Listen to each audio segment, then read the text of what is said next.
Hello, we'll look at a mess-free way of cooking sausages, which is always an issue because if you put them into the pan or if you put them into the oven, it causes quite a lot of mess and takes a lot of time to cook the sausages as well.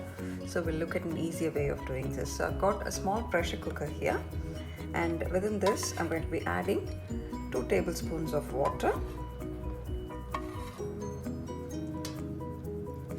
and 1 tablespoon of oil. So that becomes the surface with which the cooking will happen. So just make sure you give it a gentle mix so the whole of the base is coated. Now we're just going to put the sausages in there.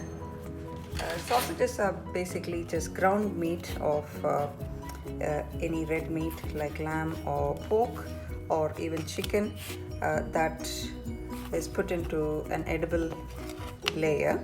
So you can get in as many sausages as the base will allow you without putting too many one on top of each other. So make sure everything has a contact and the relatively flatter surface needs to lie in the cooking side.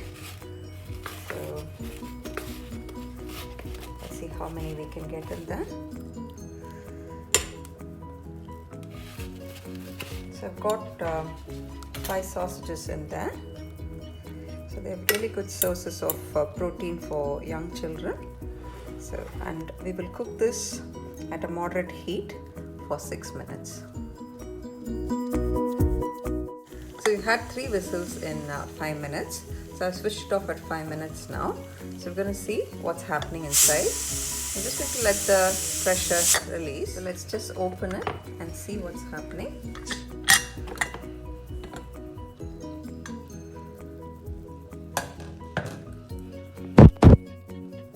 So you can see a little bit of charring at the bottom there. I'm just going to turn this around.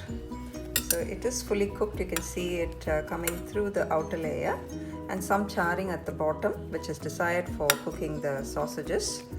So I'm just going to turn this around and then give this a minute on the other side. So it's had a minute on the other side with a couple of whistles. So let's see. So that's it. Within about 6 or 7 minutes, your sausages are ready. Now what you can do is just decant that little bit of water and leave it on the hot surface so it can brown a little further. The sausages are done now, so they've got more of a brown surface all around. So you could leave it in the heat until it completely dissolves. Just check they're completely cooked, so you can see when the juices are running clear that it's cooked all the way through. So that's a simpler way of cooking sausages.